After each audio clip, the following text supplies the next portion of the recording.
So we're going to bring you to that press conference we told you about where women accusing the president of sexual misconduct will be speaking out. This is a different person right now. This is a representative from Brave New Films, and the women will be speaking shortly. Let's listen in. Again, without any ads or artificial creation. It just, people were taken with it. 3 days later, almost 1 million had seen it, and it grew. To date, we've had, depending on the numbers, who you think is accurate, who not, somewhere between 5 and 7 million posts and cross posts of the video, and literally hundreds of thousands of shares and comments.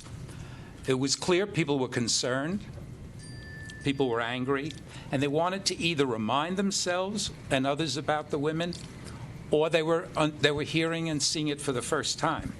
Women who had spoken out and who had basically been ignored, or worse, ignored and attacked. Timing really does matter, and it really made a difference in this case.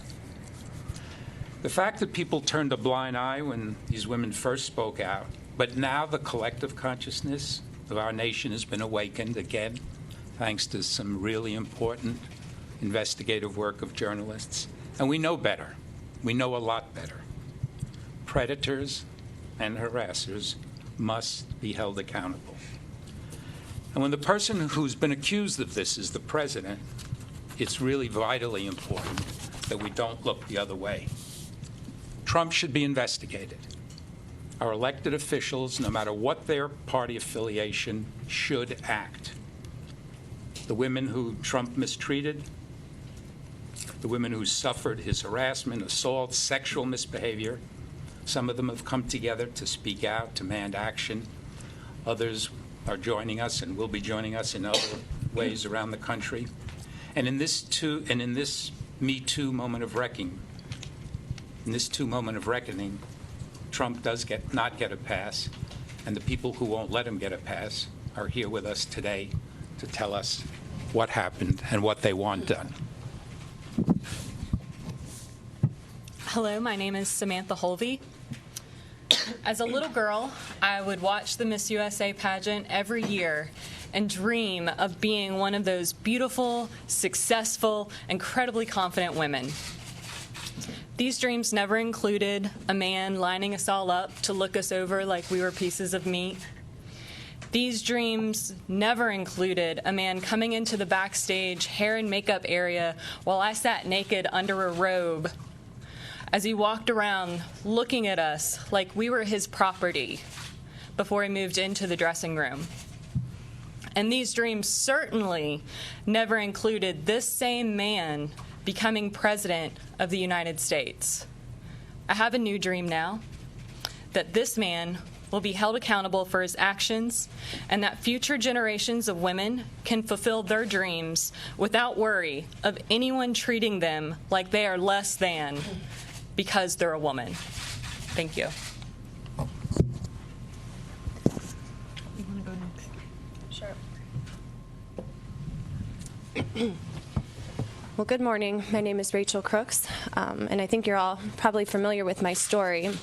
About 12 years ago, as a young receptionist in Trump Tower, I was forcibly kissed by Mr. Trump during our first introduction. Mr. Trump repeatedly kissed my cheeks and ultimately my lips in an encounter that has since impacted my life well beyond the initial occurrence and feelings of self-doubt and insignificance I had. Unfortunately, given Mr. Trump's notoriety and the fact that he was a partner of my employer's, not to mention the owner of the building, I felt there was nothing I could do. Given this hostile work environment, my only solution at the time was to simply avoid additional encounters with him. I do realize that in the grand scheme of things, there are far worse cases of sexual harassment, misconduct, and assault, but make no mistake, there is no acceptable level of such behavior. That some men think they can use their power, position, or notoriety to demean and attack women speaks to their character, not ours, which, believe me, is a tough lesson learned. In my case, I only felt the redemption of knowing it was not my own flaws to blame when I read the account of Temple Taggart, whose story had so mirrored my own that I finally felt absolved of the guilt that I had somehow projected an image that made me an easy target. Instead, this was serial misconduct and perversion on the part of Mr. Trump. Unfortunately, this behavior isn't rare in our society, and people of all backgrounds can be victims. The only reason I'm here today is because this offender is now the president of our country. I can promise you that I would much rather have gained public interest because of something great that I accomplished, rather than something, in this case, quite negative that happened to me. I shared my story last year because it was relevant. Mr. Trump dismissed his words in the Access Hollywood tape as locker room talk, but having been the victim of such actions, I knew better. I decided to let my encounter with him be known along with the various others, yet our stories seem to fall on deaf ears. Recently, the Me Too movement has gained momentum, and women have found strength in one another and the courage to come forward, leading many powerful men to suffer the consequences of their actions. Trump, however, has escaped his path unscathed, but over a dozen women have come forward about his sexual misconduct, and we have video proof of him promoting such behavior. In an objective setting, without question, a person with this record would have entered the graveyard of political aspirations, never to return.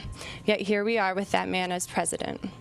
I want to believe that as Americans, we can put aside our political inclinations and admit that some things, in fact, do transcend politics, that we will hold Mr. Trump to the same standard as Harvey Weinstein and the other men who were held accountable for their reprehensible behavior. Therefore, I ask that Congress put aside their party affiliations and investigate Mr. Trump's history of sexual misconduct. Thank you. I'm Jessica Leeds, and I'm the senior member of this group. My story goes way back, and it was an episode on an airplane where I sat next to Trump, and he decided that he was bored and wanted some entertainment. I managed to get away from him and go away, but then 3 years later, I ran into him again, and he remembered me. So that really stuck in my memory. Years later, I'm come to realize that he is serious about running for president, and I start telling my story. 30 years had lapsed, at least, but I told everybody. I told my friends, I told my neighbors, I told my book club, I told the ladies at the Y, I told anybody and everybody that I could. You want to know what kind of person Trump is, this man who's running for president? Let me tell you what kind of person this is. So obviously, when the Hollywood tape came out and then the debates happened, I got so angry that I wrote a letter to the editor of the New York Times. They responded, not just with publishing a letter. They did a video and they did a story. Never in a million years did I ever think that one day I would open up my door and pick up my newspaper and find my picture on the front page. The story was as simple as what I just explained. It was an encounter on an airplane and a totally inappropriate behavior on his part. So then there was a kind of a media scrum, as I call it, and then the election came, and he won. And I was absolutely destroyed. But I figured the United States is a big, strong country. We can survive this person. But during the course of the year, I kept hearing from people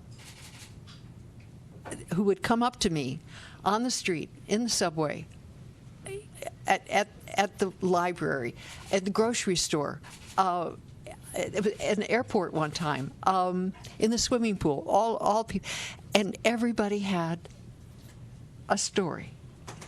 Everybody had some experience of being vulnerable and being attacked. And I thought things had gotten better for women in business, but apparently I was wrong. Then the anniversary came of his election. There was some renewed interest by the media as to what I thought and all that. And then the Weinstein story hit, and it was like an explosion in a shingle factory. Things were flying all over the place. And it became apparent that in some areas, the accusations of sexual aggression were being taken seriously. and people were being held accountable, except for our president, and he was not being held accountable. In fact, his staff made a big point of calling us all liars. So we're at the position now where in some areas of our society, people are being held accountable for unwanted behavior. But we are not holding our president accountable for what he is and who he is. So I'd like to see this moment. I think the Me Too movement is quite fascinating, and I'm hoping that it creates more movement and that we get a change. But we shall see, and we all have to hope. Thank you. Thank you so much, Jessica, Rachel, and Samantha, for sharing your stories. We'll take some questions now from the media. I think our first question is go to Francis. If you'll just say Thanks, Francis Sellers from your name and publication. Post. Francis Sellers from the Washington Post. You talked quite a bit about the Me Too movement, and I'm curious about your next steps and what specifically you hope to achieve in coming weeks or months in addressing the concerns you've raised so bravely, and thank you very much for speaking up about those. I don't, because I'm too old to have any working knowledge of how the internet works, so I don't know exactly how this Me Too movement is going, but I'm just hoping that it continues forward and it grows.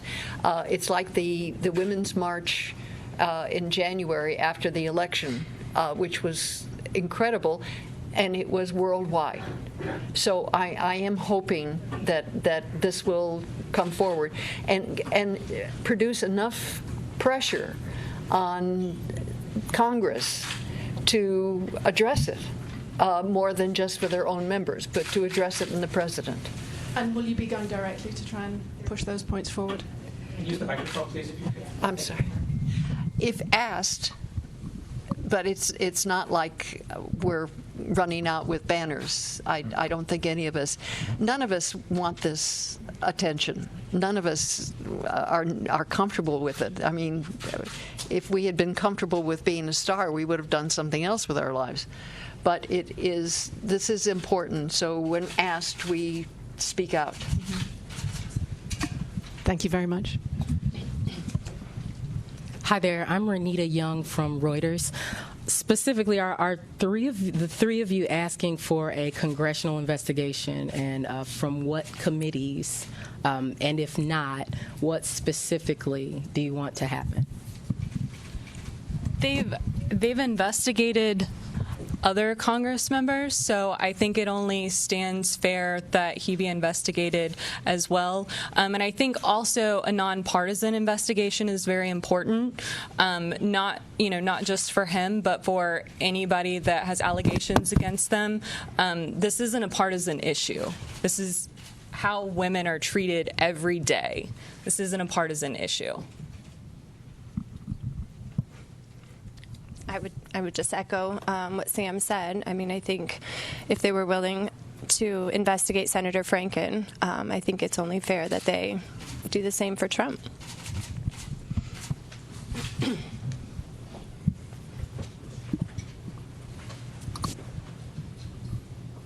Hi, Tamara with Fox News. Summer Zervos was just in court. She has a defamation suit against the president. Does that give you any hope? What do you hope the outcome of that is? And do you see future similar lawsuits like that? Do you think that that's your path to getting justice? I was asked that on my interview in CNN last year, and I mean, what am I going to sue him for? Being really creepy?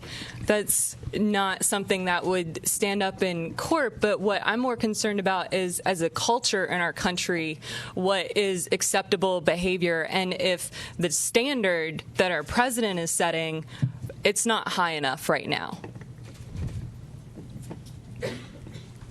Right. I mean, the court of public opinion, I think, would be the best place, in my opinion, for this to be judged. Like you said, it's a cultural thing, and we shouldn't let politicians get away with this. In my situation, it's so old that I don't even think a judge would even enter into any sort of case on it. So I don't have any thoughts of going to the courts for this. This is really a matter of we have to deal with the public, and we have to deal with attitudes and changing a cultural phenomena here. So I don't think the courts are the place to go. Hi, Allison with CNN. Jessica, this is for a question for you. When you had that episode with Mr. Trump on the airplane, can you give us some details as to what happened and also what happened 3 years later? Just give some details about those encounters. Well, I was a traveling sales rep for a paper company, and at that time there were very few women traveling business. And I was on this airplane. I cannot remember whether it was Dallas or Atlanta, but coming back to New York. And the stewardess came down the aisle and asked me, would I like to come up to first class?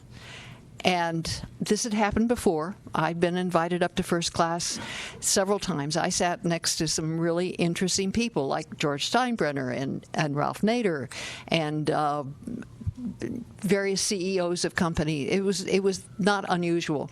So and the food was so much better in first class. So I went up and sat down, and this gentleman was sitting on the window. It was right against the bulkhead, and he introduced himself as Donald Trump. Well, I didn't work out of New York City, so I didn't have any awareness of the Trump name or the Trump business or Donald Trump. So we had dinner. They served the dinner and cleared the dinner, and about that time, he jumped all over me, and he grabbed me, and he was trying to kiss me and everything. And as I recall, he didn't say anything, and I certainly didn't say anything. I didn't yell or ask for help. I remember at one point looking over at the guy sitting across the aisle and thinking, well, why doesn't he come to my aid? I wondered where in hell the stewardess was. But it's when he started to put his hand up my skirt, and that was the last time I wore a skirt traveling. Then I managed, because I'm not a small person, I managed to wrestle myself out of the seat and stood up, grabbed my purse, and went to the back of the airplane and sat back there until the plane landed. Let the plane deplane, all the people get off before I left, because I didn't want to run into him again. Fast forward 3 years. I'm now living in New York City, and I go to work for the Humane Society on 59th Street, and they're going to have this big, fancy fundraising gala at Saks Fifth Avenue. And they asked me to man the table that distributed the table distributions. So I go, and it's absolutely a New York scene. I got to meet all the designers. I got to meet various and sundry people, because the Humane Society as a charity was very interested in inviting all the celebrities in town. And that's when I became aware that Donald Trump was the Donald Trump of the Trump family of New York City. And I recognized his picture. I remembered him. People remember when they're assaulted. They remember when, where, why, and what they had on, and they remember how they got out of it. They remember everything, even if it happened when they were 8 years old. So I'm handing out the chits for the table, and up comes Donald Trump, and at that time his wife, Ivana, right? And Ivana was very pregnant, and I hand him the ticket, and I'm thinking in the back of my mind, yeah, that's the guy. And he looks at me, and he says, I remember you. You're the woman from the airplane. Only he used another term before woman. And it cleared the room. It absolutely cleared the room. And I thought, oh, boy. But he went on, and I went home, and that was the end of the story. Well, that was 1983. when in 2016, when I realized that he was really serious about running for president, I started telling my story to everybody. I said, let me tell you what kind of a person this Donald Trump is. I told everybody that I could get to sit down, and I told my family, and I told my friends, I told my neighbors, I told everybody that some people didn't believe me, which I understand completely because it was so long ago. But I wanted to get it out.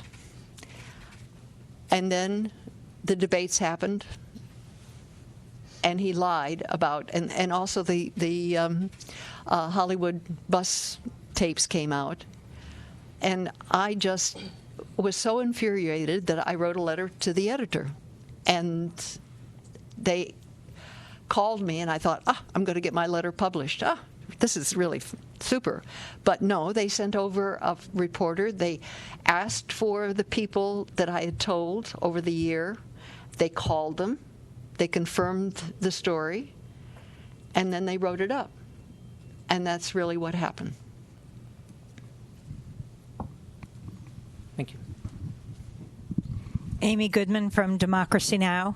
I was wondering if each of you could respond to President Trump endorsing the accused pedophile Roy Moore for the U.S. Senate, and if you feel that President Trump should resign. One, I think the endorsement is disgusting, absolutely disgusting. And two, I don't think he should have been elected to begin with. I think with all of the women coming forward, and so many of the women that this is the first time we've ever met, and so many of the women having the same stories, and him just being so braggadocious about this throughout the years, and for there to be audio and video of him saying these things. It's just, yes, I believe, other folks have resigned. I think he should. I don't think he ever will. But I think he should. But I think it's, the public needs to be aware. They need to know this is the type of person he is. I think he is trying to back for political expediency somebody who's going to win. He doesn't have any moral compass. So the accusations against Roy Moore, he puts him in the same category of, well, I didn't do that to those women, so why should I believe those women down in Alabama? It's really horrifying, and it's confusing because you would think that the good people of Alabama could see through this, but we've gotten so polarized with the politics that they want to keep a Republican seat, even though it's a pedophile. If I had I think Trump will eventually be forced to resign. Probably most likely because of financial matters in the Mueller investigation. I unfortunately feel that the sexual aggression issue is kind of low on the list of things wrong with Trump. But it's important enough to me to bring this up and hope that we can get some sort of change in our culture that will improve the situation going forward. Well, nothing shocks me or surprises me about Trump anymore. In fact, I think his endorsement of Roy Moore makes perfect sense for him because he was able to just deny, what we said, and that got him elected just fine. So, it's like just passing the torch for Roy to do the same. In terms of resigning, I think it's probably the right thing to do, but I would never imagine he's going to do that. So I think the investigation by Congress is probably the only thing we can ask for. Thank you very much.